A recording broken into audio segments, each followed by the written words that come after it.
बिजनौर में virtual rally को संबोधित करते हुए प्रधानमंत्री नरेंद्र मोदी ने समाजवादी पार्टी का नाम लिए बिना कई निशाने साधे हैं। पीएम मोदी ने कहा कि ये लोग सत्ता में आए तो माफिया के सपने पूरे होंगे, विकास सिर्फ एक परिवार तक रुका था। पीएम ने कहा कि पहले की सरकारों ने यूपी की छवि को खराब किया।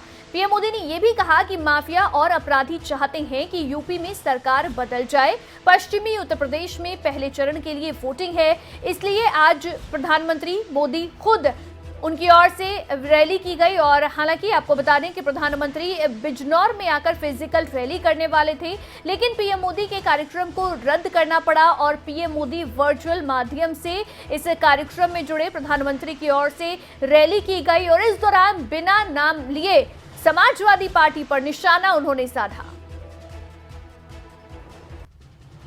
पहले की सरकारों में गन्ने की पर्ची से लेकर गन्ना बकाये के भुगतान तक हर जगह नकली समाजवादियों का ही बोलचाल था, उन्हीं का राज था। पीएम किसान सम्मान निधि हो, छोटे किसानों की आर्थिक मदद हो या किसान भाइयों की फसल का बीमा हो, हमारी सरकार ने यह सब सीधे बैंक खातों में उपलब्ध कराया है, कोई बिचौलिया नहीं। साथियों, हम हर वो व्यवस्था लागू करने की कोशिश में जुटे हैं जहां किसानों को खाद के लिए कहीं भागदौड़ न करनी पड़े और यूरिया आपके खेतों तक कम लागत में पहुंचे। आपको एक और बात बताता हूं, आपको जानकर आश्चर्य होगा। पहले की सरकार में गेहूं की जितनी सरकारी खरीद हुई थी, योगी जी की सरकार ने उससे 2 गुना से भी ज्यादा गेहूं एमएसपी पर खरीदा है।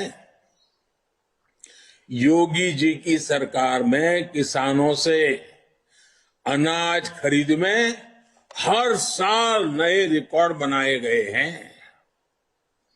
अपने किसानों को और पूरे पश्चिमी यूपी को मैं एक बात और याद दिलाना चाहता हूं।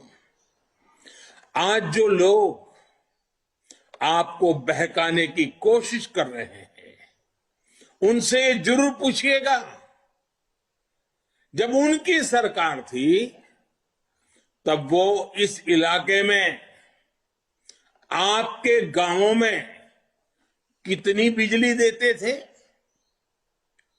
यूपी में और पश्चिम यूपी में ये बात होती थी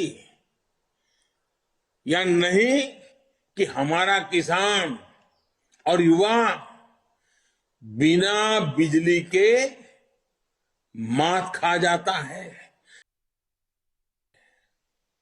हमने बिजली दी ताकि विकास बढ़े। भाइयों और बहनों, पहले की सरकारों ने यूपी का बहुत समय गंवा दिया है। अब यूपी को उस नुकसान की भरपाई करते हुए और तेजी से आगे बढ़ना है।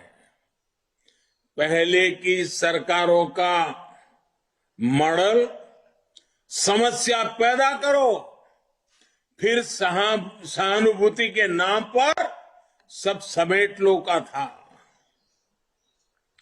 उनके इस मॉडल से किसान, नौजवान, गरीब, शोषित, दलित सब परेशान थे।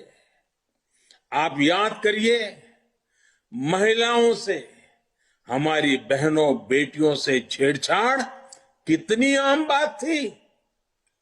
हालात इतने खराब थे कि चेन लूटे जाने पर इस बात का शुक्र मनाया जाता था कि चलो जान तो बच गई।